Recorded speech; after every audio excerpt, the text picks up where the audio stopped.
Dear students, welcome to EPG Pathashala. I am Professor Korada Subramaniam from University of Hyderabad. In the paper Vedic Epic and Puranic Culture of India, now we are going to take up a module that is a panorama of Vedas. Veda means a mass of knowledge and it is considered as the most ancient literature known to humans. Unlike any other literature, the Vedic one is apaurushaya, and that is to say not authored by human beings. An uninterrupted tradition tells us that Veda had emanated from Brahman at the beginning of creation. Since creation repeats, Veda is considered as Anadi or beginningless, Ananta, endless, and as such it is indestructible. Veda can be divided into two major parts. The first one deals with karma, that is rituals, and the second one with jnana or cognition. A careful survey of Veda leads us to believe that apart from the above two goals, Veda also offers guidelines to protect the elements, purification of mind, harmony in the society, personality development, etc. The roots of dharma can be traced to Veda. Until Vedavyasa, a sage, ventured upon the task of dividing the Veda, there was a single mass of Veda. Rigveda, Yajurveda, Samaveda and Atharvaveda have emerged after division. Originally, Rigveda had 21 branches, Yajurveda 100, Samaveda 1000 and Atharvaveda 9 branches. Presently, only 12 branches of all Vedas are available. Rigveda contains riks or hymns that praise the deity. Yajurveda consists of yajus that are sentences that explain the performance of rituals. Samaveda is nothing but Rigveda associated with music, Samagana. Atharvaveda consists of a blend of prose and poetry. Apart from spiritual matters, Atharvaveda deals with matters of mundane importance such as health, polity, etc. also. Dichotomy of Veda. Broadly, Veda can be put under two headings, Mantra Bhaga and Brahmana Bhaga. The term mantra literally means the one that protects if recited with meditation. Mantras are used in yajnas or sacrifices and other karmas. Samhita is a synonym of Mantra Bhaga. Brahmanas explain the mantras. Aranyakas and Upanishads are also included in Brahmanas. Dichotomy of purpose.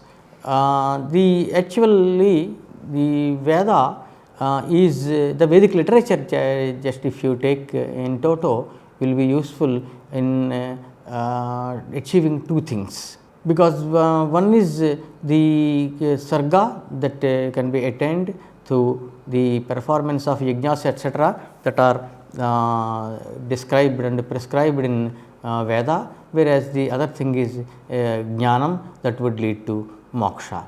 So, following the two kinds of purposes, Veda can be put under two headings.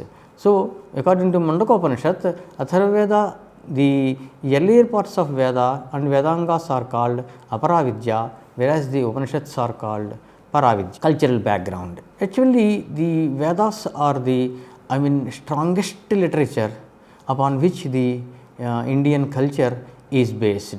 Therefore, whatever is proposed in Vedas should be taken in terms of culture. What are they? Let us see. Dharma, Artha, Kama and Moksha, four Purusharthas are prescribed and described in Vedas. These are called Purusharthas. The Purusha means person, and whatever purpose is going to be served by the person or the life of a person is called Purushartha. There, the term Dharma is pregnant with meaning and cannot be translated. It has to be adopted.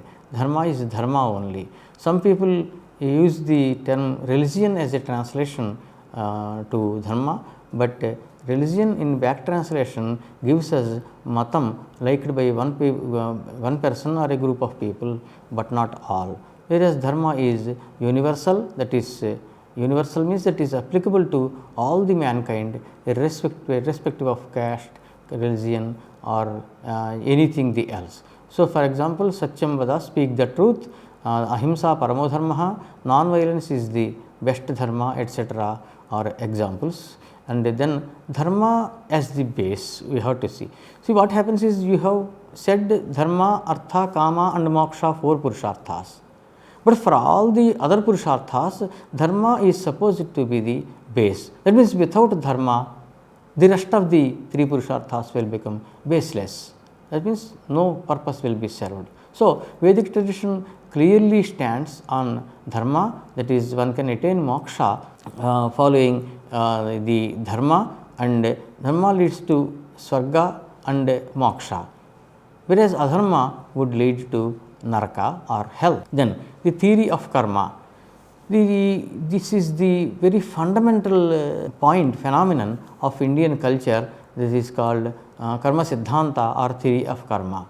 Any activity associated with dharma would cause punyam, and punyam will cause in turn sukham, that is comfort, and in the next birth also that will cause, whereas the one associated with adharma causes dukkham or misery in the next birth. This is the essence of the theory of karma or karma siddhanta. Then threefold karmas. Karmas can be put under three headings, that are, first one is nitya karma, that means regularly one has to perform these karmas. These are there in Vedas. For example, Sandhya Vandanam, for example, worshipping during dawn and dusk the Aditya or sun god, who is the actually who is nothing but Brahman only. So, Agnihotram, worship of fire, Swadhyaya, recitation of Veda, etc., all called Nitya karmas. Karma is mandatory and regular. Naimittika karma is a right by an event or by any cause. Abdikam, for example, death ceremony, or Graha Pravesha, a housewarming ceremony, etc., are caused by the things, death of a person, for example, and the new house, therefore, they are called Naimittika karmas. Then Kamya karmas are there. Kama means a desire. Any karma that is done with a desire is called Kamya karma. Vivaha, marriage, is for children, and Jyotishtoma, a sacrifice, is performed to attain Swarga. Such karmas are called Kamya karma. So, while the first two Nitya Naimittika are meant for Chitta Shuddhi, to cleanse in the mind, Kamya karma is to get the desired result. One may perform a Kamya karma without desire, and it then yields Chitta Shuddhi. Now, the four ashramas. There are four stages of life as per the tradition, and these ashramas are actually described in Shukla Yajurveda. So, first one is Brahmacharya ashramam, as that is a celibate has to learn Vedas, Vedangas, etc., etc., and then after that he would get married and goes to Garhasthyam, that is being living with the wife. Then Vanaprastham will be there, living in a forest with or without wife, and Samnyasam is nothing but life of a hermit. So, people belonging to the ashramas would perform all three kind of karmas mentioned earlier, whereas Nitya and Naimittika are mandatory even for a sannyasin. The term sannyasin literally means giving up kamya karmas. On the other hand, a brahmachari may skip the second and third ashramas. That means from directly a brahmachari can go to the sannyasa ashrama, the last ashrama. That means he does not want to get married or enjoy, go to vanaprastha, etc., and directly wants to attain moksha through getting jnanam by entering sannyasa ashrama. So, there are four samskaras that will start with garbhadhanam or impregnation and end with aparam or death related ritual. These are enumerated in Smritis. The four ashramas, 16 of them are considered as important. It means Shodasha samskaras are considered as important, and out of the 40 that are enumerated in Smritis. By and large, the very purpose of all karmas is achieving Chitta Shuddhi or cleansing the mind, which in turn would help in attaining moksha through jnana. So, up to this is karma, etc., we have discussed. Now, we will go to jnanam. What is jnanam? The latter part of Veda called Upanishad or Vedanta, end part of Veda, literally it means advocates jnanam, which would directly lead to moksha. So, Veda Shakhas named after Rishis. This is debated like anything. hotly debated area. Some people, especially some Western scholars, have taken up terms like Kataka, Kalapaka, etc., which are associated with some Veda Shakhas, and started propagating that these Shakhas were written or authored by those Vedic rishis. Rather, in tradition, as it is clearly stated in Brihadaranyaka, all the Vedas had emanated from the Brahman, and the names of these rishis are associated with particular shakhas because they had specialized or propagated the branches named after them. So, Shabda is Nitya, it is to be. So, Veda in its full form was recited and it is there, since Shabda is Nitya.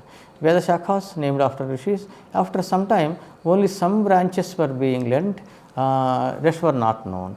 The rishis did perform tapas leading an ascetic life and received certain portions of Veda and they propagated them in the world.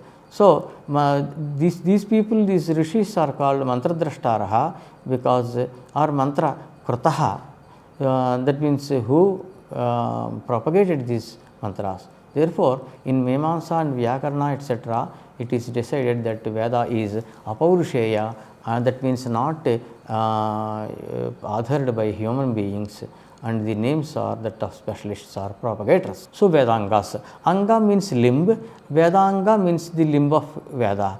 That means if you take Veda as a Veda Purusha, then these Shiksha, Vyakaranam, etc., we are going to touch are considered as the limbs of that Veda Purusha. So, there are six Vedangas and 6 darshanas which are useful in deciding the purport of Vedic sentences. So, the chart is given at the end which tells us the 14 Vidyasthanams. The 6 Vedangas are these. Shiksha, that is phonetics. Shiksha is considered as the nose of Veda Purusha and it deals with pronunciation or phonetics, swaras, etc., etc. Vyakaranam, roughly it is grammar.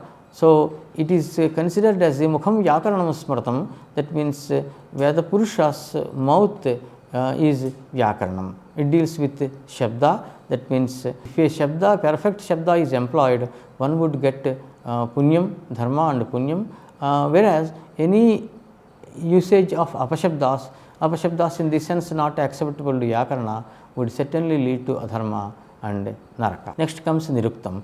Shabda is dealt with by Vyakaranam, whereas Artha or meaning is dealt with by Niruktam. So, this is considered as the 2 years of Veda Purusha, and the so called dictionaries, etc., are also for the first time started in Niruktam. Chandas is there. Chandas is prosody. This is considered as the 2 feet of Veda Purusha and explains the metrical details of Vedic hymns. Then comes Jyotisham, considered as the eyes of Veda Purusha. So, Jyotisham deals with the movement of stars, planets, auspicious, inauspicious time, and etc., etc. All the details of related to time, planets, etc., that are required for the performance of yajnas, yagas and other rites. Then comes Kalpaha, the last one, 6th one. The Kalpa is nothing but Kalpyate, Bodhyate, Prayogaha, Vedamantranam, Atrayati Kalpaha. That is the definition. That means in Veda we find mantras, but how to use those mantras and where to use, that is not clearly. That means the procedural part is not technical, practical part is not said there. So, this Kalpashastra provides us with the practical part of any rite. It can be yaga, it can be something else. So, now Upangas and Darshanas, called the systems of Indian philosophy. There are 6 darshanas. Among the Upangas are important. Among them, first comes Paurva. The term Paurva that refers to the earlier parts of Veda, whereas that means the earlier parts of Veda, like Mantra Brahmana Bhaga, which is related to karma leading to Swarga, is discussed in Paurva. It is also called Vakya Shastram.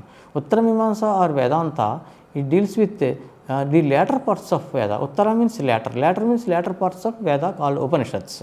That will cause attaining jnana and leading to moksha. Sankhya means jnanam, and the system deals with the 25 entities and shows the way to moksha. The next fourth one is yoga. Yoga means arresting the behavior of mind. Yoga chittavritti nirodha.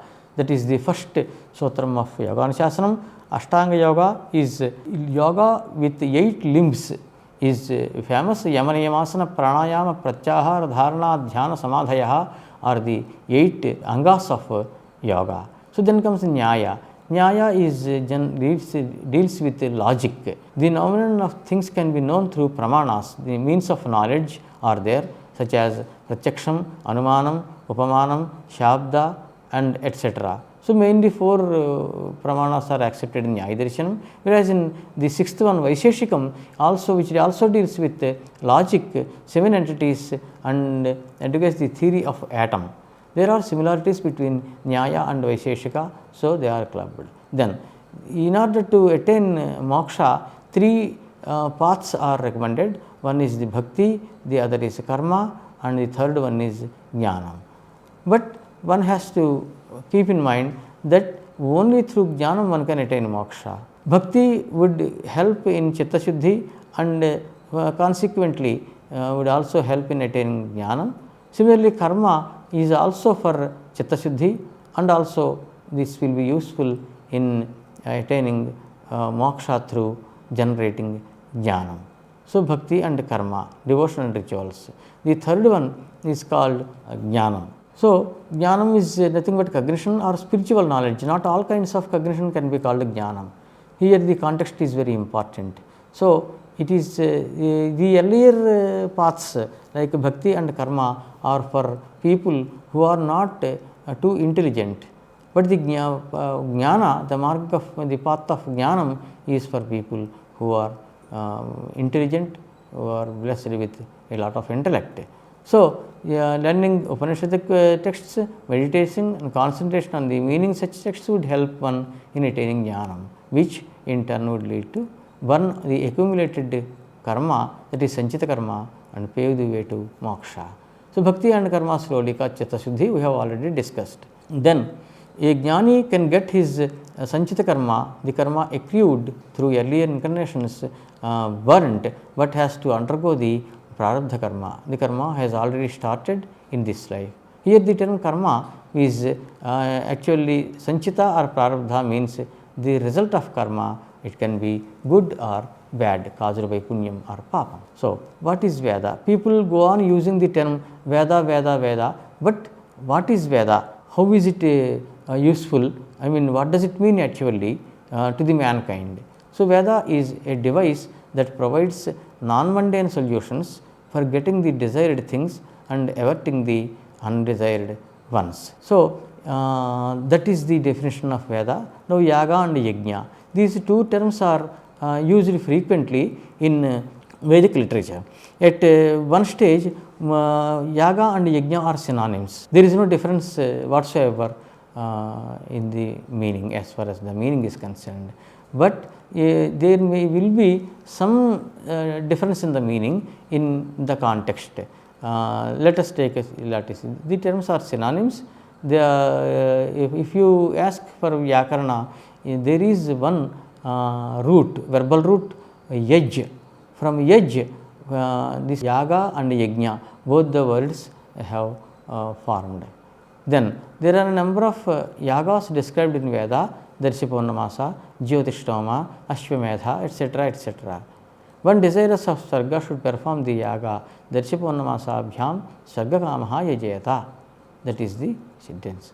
Now, yajna on the other hand is also used for yaga, but used in a specific sense of Panchamahayajnas. Panchamahayajnas are enumerated in Taittiriya Aranyakam. They are to be performed on a regular basis. That means Nitya Karma. Panchava ete mahayajna satati pratayante satati santishthante deva yajna pitari yajno bhota yajno manushya yajno brahma yajna iti yadagnau yahochapi samidhantadeva yajna santishthate. There are 5 mahayajnas to be performed regularly. They are Deva Yajna, Pitri Yajna, Bhota Yajna, Manushya Yajna and Brahma Yajna. Yadagnav juhotyapi samidham taddeva yajnas santisthate. If somebody is going to drop a samit, a holy stick, into the fire, holy fire, then it is called Deva Yajna. Then it pitrubhya svadha karopyapastat pitr yajnas santisthate. See, if one is going to offer holy waters to the fathers who are dead, it is called Pitru Yajna. Yad bhutebhyo baling harati tadbhuta yajna santisthate. For creatures, if someone offers some food, then it is called Bhota Yajna. Here Bhota means creature or being.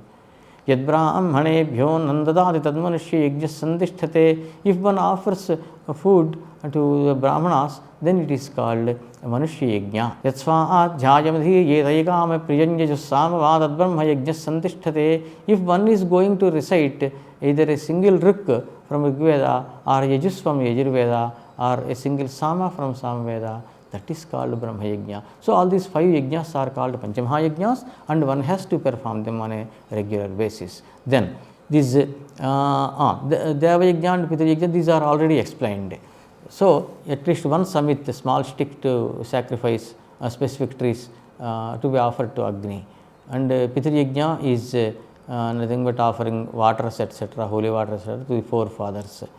Then next one is Bhota Yajna, offering food, etc. Vedas are multifaceted and universal. People should not think that the Vedas are meant for only some people, etc. If you conduct a careful survey of even the available Vedic literature, we come across a number of issues.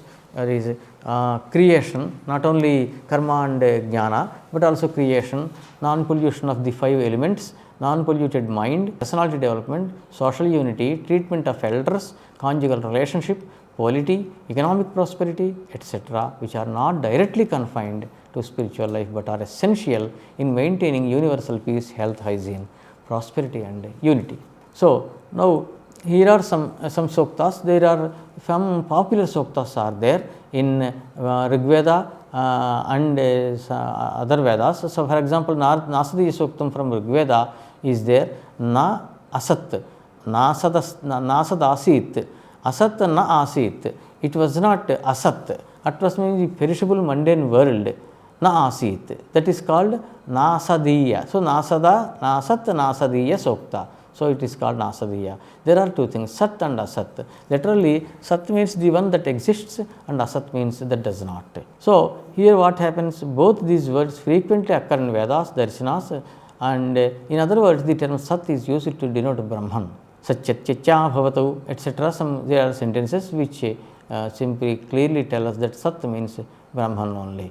Then Asat means the universe is referred to as Asat. Then knowing Sat or Jnanam, a subsequent measure of Jivatma with Paramatma, is called Moksha. And Shanti Mantra consists of several sentences, such as mantra has to be recited at the beginning and end of the respective chapter. Sahana bhavatu, sahano bhanaktu, sahaviryam karavavahi, etc. are pronounced both at the beginning and end of the respective chapter. The word Om called Pranava has to be prefixed to every mantra. Om Vishadane. Om has to be recited before every mantra. At the end of Shanti mantra, the term Shantihi has to be performed thrice. Om Shanti Shanti Shantihi. Why 3 times? Here the first one is to have peace by averting the Adhyatmika kleshas, difficulties related to mind and body. The second one is to ward off the Adhibhautika kleshas, the difficulties caused by other beings, and the third one is for preventing the difficulties caused by natural calamities called Adhidaivika kleshaha. Then meaning of the Shanti mantra of Nasadiya Suktam is given next.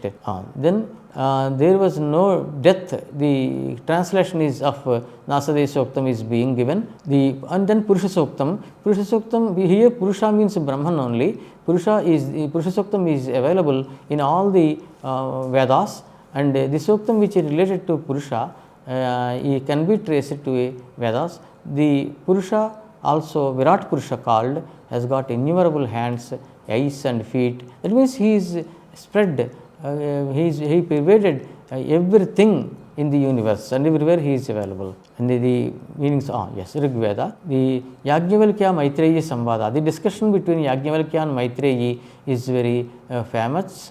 So, Yajnavalkya, just like me, if you also want Vairagyam, detachment, and Mumukshatvam, the desire for moksha, then I shall explain the device called Jnanam for attaining moksha. Yajnavalkya tells Maitreyi, and this is all the text that is there in Brihadaranyaka. In Rigveda, at the end, Samaniva Akutihi, Samana Hridayanivaha, Samanamastuvo Mano Yathavassu Sahasati. That is clear. Let the desires of all of us be the same. Let the hearts of all of us be the same. Let the thoughts, etc. And let us unite and become good friends.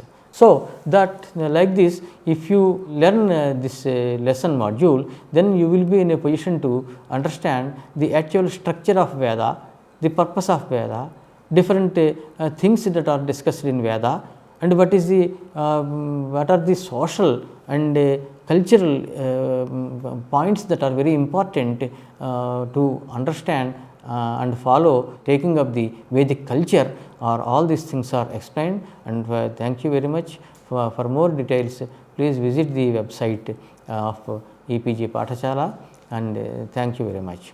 Shubham Bhuyat.